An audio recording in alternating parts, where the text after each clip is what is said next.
दिल्ली में कूड़े की समस्या अभी भी जस की तस बनी हुई है और क्या आपको यकीन हो रहा है कि ये कूड़ा जानलेवा हो सकता है? जी हाँ, ऐसी ही एक घटना राजा गार्डन इलाके में हुआ जहाँ मैं मौजूद हूँ।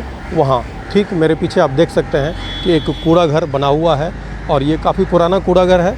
और इस कूड़ा घर में कूड़ा होने के साथ साथ आप देख सकते हैं कि ये सड़क मुख्य सड़क है और इस मुख्य सड़क के साथ कूड़ा काफ़ी दूर तक आप जहाँ तक देख पाएंगे वहाँ तक ये कूड़ा फैला रहता है। हालांकि आज तो ये कम दिख रहा है, लेकिन कई बार तो ये कूड़ा इतना हो जाता है कि सड़कों पर यातायात बाधित हो जाता है। वहीं इस कूड़ा घर के ठीक साथ में ये जो परिसर आप देख रहे हैं ये आवासीय परिसर है दिल्ली होमगार्ड का। और यहाँ दिल्ली होमगार्ड में काम करने वाले कर्मचारियों के परिवार वाले रहते हैं, ये उनका है। और ठीक इसके पीछे दिल्ली होमगार्ड का हेडक्वार्टर भी है, तो लोग यहाँ से आते जाते हैं। इसके साथ ही यहाँ पर कॉलोनी भी है, वहाँ के लोग इस कूड़े की परेशानी लगातार झेल रहे हैं। पिछले दिनों लगभग 1 महीने पहले यहाँ होमगार्ड के एक जवान की गाय, जो आसपास यहाँ कूड़ा घर होने के कारण यहाँ घूमती रहती है, उस गाय ने होमगार्ड के जवान को टक्कर मारी और उस टक्कर में होमगार्ड के जवान की मौत हो गई। जिसके बाद जो है इसको लेकर होमगार्ड कार्यालय की तरफ से एक पत्र लिखा गया।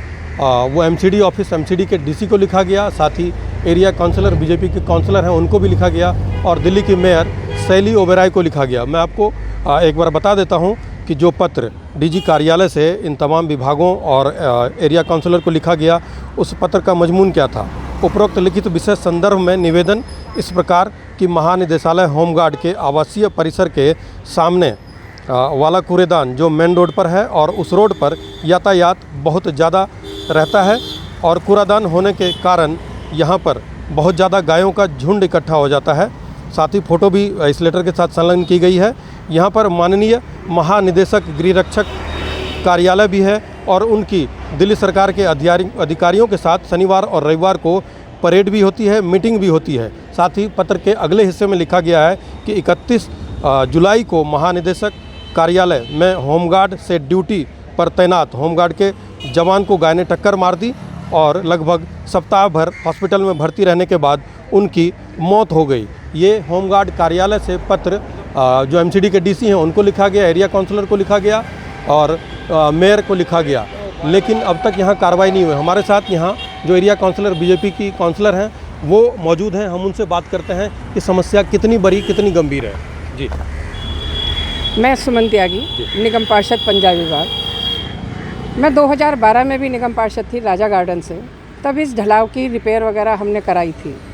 ये एक बहुत गंभीर समस्या बनी हुई है और मैं जब से चुनाव जीती हूँ तब से इस समस्या का समाधान हो जाए इसके लिए लगी हुई हूँ। इसके लिए मैंने डैम्स के जो चीफ़ हैं उन्हें लेटर लिखा, डैम्स के चीफ़ हैं उन्हें भी लेटर लिख के दिया है, डीसी साहब को भी जानकारी है, उन्हें भी पत्र दे रखा है, कमिश्नर साहब को मैं 4 पत्र दे के आई हूँ। अभी परसों उनके से मिल के भी आई हूँ। उन्होंने मुझे आश्वासन दिया है कि वो शीघ्र अतिशीघ्र इस समस्या का हल कराएंगे। हमने एमपी साहब को भी पत्र लिखा, एमपी साहब ने भी फॉरवर्ड किया है। हमारे एमपी साहब भी लगे हुए हैं कि जनता को आराम मिल जाए, इस बीमारी से बच जाए। ये पीडब्ल्यूडी की रोड है और इस रोड का नाला टूटा हुआ है, पीडब्ल्यूडी के अधिकारियों को कई बार कहा है। दूसरी सबसे बड़ी समस्या है एनिमल हॉस्पिटल होने की। ये संजय गांधी एनिमल हॉस्पिटल है, इनका जो वेस्ट पानी है वो इस कूड़े में आके मिल जाता है और इस कूड़े में आके मिलने की वजह से यहाँ बहुत बदबू होती है। अगर आदमी सच्चाई कही जाए 5 मिनट अगर यहाँ खड़ा हो जाएगा तो बेहोश होके गिर जाएगा। ये यहाँ की रहने वाली होमगार्ड की जितनी कॉलोनी है, भगत सिंह कॉलोनी है, आर ब्लॉक की झुग्गियाँ, ये बिल्कुल इसके नज़दीक में है। यहाँ के लोग बीमार हो रहे हैं, परेशान हो रहे हैं। मैं मेयर साहिबा से भी मिली थी, मेयर साहिबा को भी पत्र दे के आई हूँ, लेकिन देखिए अभी परसों कमिश्नर साहब से मिले हैं, वो शीघ्र अतिशीघ्र इसका समाधान करा देंगे। एक हाल में ही घटना हुई कि होमगार्ड के कांस्टेबल थे, शाम को गायों का आतंक हो जाता है, गायें बहुत हो जाती हैं। फ्लाईओवर बनने की वजह से ट्रैफिक भी सारा इधर ही रहता है, तो परेशानी बहुत होती है। वो गाय ने टक्कर मारी, होमगार्ड के बेचारे की सर में चोट लगी और वो अपनी ज़िंदगी से हाथ धो बैठा। उस दिन से बहुत दुख हो रहा है। हम चाह रहे हैं कि शीघ्र अतिशीघ्र हमारे अधिकारी इस ओर ध्यान दें और यहाँ पे कॉम्पैक्ट मशीन लगा के जनता को इस बदबूदार जो माहौल है इससे उन्हें इन उससे उन्हें जो है सुविधा मिल जाए, उन्हें आराम मिल जाए। डीजी की तरफ से लेटर आया था आपके पास? डीजी साहब ने मुझे लेटर दिया था, वो लेटर भी मैंने कमिश्नर साहब को दे दिया है। मैं परसों ही दे के आई हूँ, एक पहले भी फॉरवर्ड मैंने किया था उन्हें। तो कमिश्नर साहब ने मुझे आश्वासन दिया है कि वो शीघ्र अतिशीघ्र इस समस्या से निजात दिलाएंगे। इससे मेरी जनता को बहुत ज़्यादा आराम मिल जाएगा। धन्यवाद। तो इन्होंने साफ तौर पर जो एरिया काउंसलर हैं उन्होंने बताया कि किस तरह से यहाँ परेशानी है, और उन्होंने दिल्ली की मेयर से लेकर कमिश्नर तक से मुलाकात की है। आश्वासन तो मिला है, और अब देखना है कि काम कब होता है। जो यहाँ कॉलोनी है, उस कॉलोनी के लोग जो रोज़ इस समस्या से और पिछले कई सालों से जूझ रहे हैं, जो है गंदगी है, सड़कें जाम होती है और जो गंदगी बदबू होती है उसकी समस्या झेलते हैं, उनसे बात करते हैं। जी सर, सबसे पहले अपना नाम बता दो। ये ना बीमारी है, लोग बहुत बीमार हो गए कॉलोनी से, बहुत गंद है, बहुत बू आ रही है, बड़ी समस्या बना आ रही है। एक महिला है यहाँ पे, हम उनसे बात करते हैं। क्या नाम है आपका?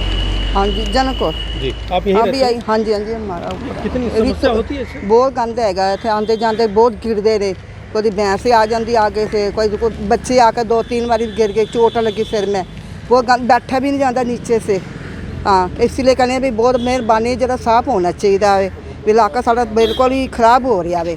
हाँ, इसलिए कहने पे भी बहुत मेहरबानी। कितनी बार शिकायत आया भी लिख दिता है भी साफ होना चाहिए, साफ होना चाहिए। बिल्कुल ही साफ नहीं होता, ऊपर से भी गंद आता है, दुनिया भर का गंद आता है। जो पानी गिर जाता है तो लोग कार नाल भैंस हो जाती है दोनों की।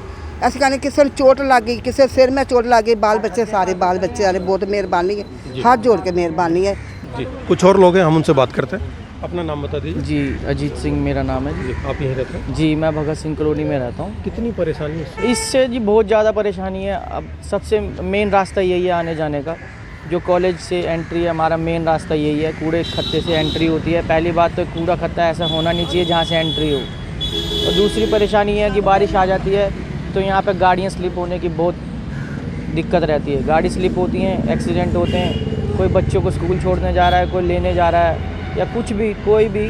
तो मैं जितने भी अधिकारी हैं इसमें, जितने भी बड़े से बड़े छोटे से छोटे अधिकारी हैं, मैं तो यही चाहूँगा कि उनको बोला जाए कि इस समस्या को जल्दी से जल्दी हमें मुक्त कराएं। और कॉलोनी के जितने भी हमारे जितने भी लोग हैं वो आसपास के तो बहुत बीमार रहते हैं इस कूड़े की वजह से। देखिए कूड़े की लाइन, देखिए कूड़े खत्ता कहाँ है और लाइन कहाँ तक जा रही है। तो इससे बहुत ज़्यादा परेशानी है। मैं तो यही कहूँगी जितने भी एमसीडी के वर्कर, जितने भी अफसर, जितने भी जो भी अधिकारी हैं, इसको प्लीज़ ध्यान दें और पब्लिक को नुकसान से बचाएं। तो साफ तौर पर यहाँ जो लोगों का कहना है कि किस तरह की परेशानी, आपको एक बार और दिखाना चाहूँगा कि ये कूड़ा घर है, और कूड़ा घर के अंदर तो कूड़ा है ही है, साथ ही सड़कों पर देखिए आपकी आधी सड़क लगभग इससे पटी पड़ी है, और काफ़ी दूर तक ये कूड़ा, आज ये ऐसा बताया गया हमें कि आज ये कूड़ा कम है, नहीं तो यहाँ तो कूड़ों का एक तरह से पहाड़ अक्सर जमा रहता है, और जिसकी वजह से पास की कॉलोनी के लोगों को तो समस्या होती है। साथ ही तिहाड़ जो यहाँ पे डीजी हेडक्वार्टर है, दिल्ली होमगार्ड का जो हेडक्वार्टर है वो, और आवासीय परिसर होने के कारण वहाँ के लोगों को भी काफ़ी परेशानियों का सामना करना पड़ता है। अब देखना ये होगा कि दिल्ली होमगार्ड कार्यालय की तरफ से जो पत्र एमसीडी ऑफिस को और एरिया काउंसलर को दिया गया, और साथ ही एरिया काउंसलर ने बताया कि उन्होंने इस बारे में दिल्ली की मेयर और कमिश्नर, जो एमसीडी के कमिश्नर हैं, उन तक को शिकायत दी है। लेकिन इस समस्या का समाधान कब तक होता है, इस कूड़ा घर को यहाँ से हटाकर दूसरी जगह शिफ्ट किया जाता है, या फिर यहीं पर कॉम्पैक्टर मशीन लगाकर लोगों को इस कूड़ेदान से राहत दी जाती है, तो कब तक? मनोरंजन कुमार, दिल्ली तक।